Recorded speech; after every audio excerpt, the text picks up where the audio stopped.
So this is the first extension video that I'm doing. I had a look through the Addison-Wesley chemistry textbook, which is what most of the chemistry teachers that I've met in Queensland know and love and grew up on.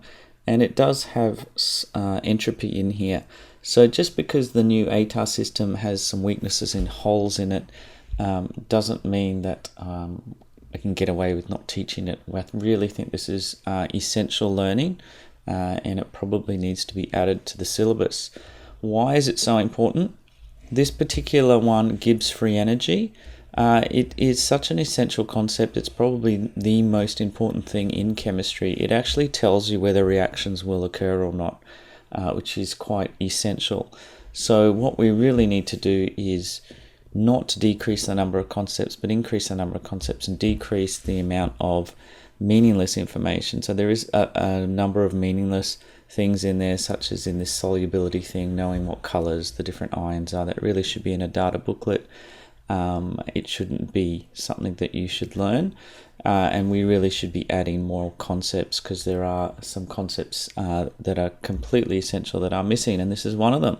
So the question came up from a student, and I couldn't answer it without referring to stuff that's outside ATAR, to be honest. Why are solubility curves not straight? Which is a great question. So what you have here is you have two things that go on always to work out whether something will actually occur. So if I just jump to that, it's called Gibbs Free Energy, and you can know exactly whether something's going to occur. If Gibbs is negative, the reaction will occur. So basically, if you have a situation with the compounds, the molecules have gone and lost energy from A to B, that is favorable. And also if they've become more random, so maybe that's gone from solid to a gas, or it's broken down into more particles. So that's called randomness. So there's enthalpy and entropy, and if this one becomes negative and this one becomes positive, it will work. If this one actually happens to be positive and this one's negative, it will not work. If they are, one of them's pos, one of them's neg, or one of them's neg and one of them's neg here. So if they're two positives or two negatives, you have to weigh up which one's greater using this equation to work out whether it will actually occur. And so that is extremely important. So I might just go backwards, I'm sorry, in this. So apart from that, this is not just one simple answer. There are other things that can go on with these solubility curves. Notably, there was the glucose one in class, and there was a percentage change, perhaps for straight to chains which are more soluble as temperature increases.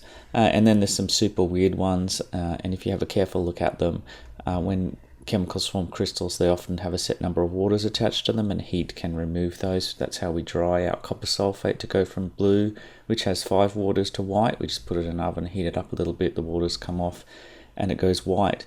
And so there are other things going on that massively increase the complexity. So just moving backwards and going back to the first slide, that particular equation, Gibbs energy, delta G equals delta H minus T delta S, is extremely useful because there is so many enthalpies going on. The bonds are getting broken between the solute and between the water that it's being dissolved in, and then there's a reformation of the different particles joining up with the water molecules. And so I'm not going to talk about that gases decreases and solids usually increase. That's in the syllabus in a previous video. And so there's a number of delta H's going on, and we can just lump them together here and just to simplify it. And so the other thing that's going on is obviously the temperature is increasing, and as more of it's being dissolved, the entropy is also increasing, which is favorable. So that's always working in your favor. So why are they not a straight line then? Well, basically, if you have this number increasing and you have this number increasing and they're times by each other, so you've got two numbers times by each other, that is going to be more of an exponential curve, timesing two numbers together, and therefore it doesn't go in a straight line. It often curves upwards. And so that is the simple answer for why solubility curves are not straight lines. They're usually curved, and it is all based on something that's far more important and far more generic in knowing whether something will work or not, which is knowing whether the enthalpy decreases or the entropy increases.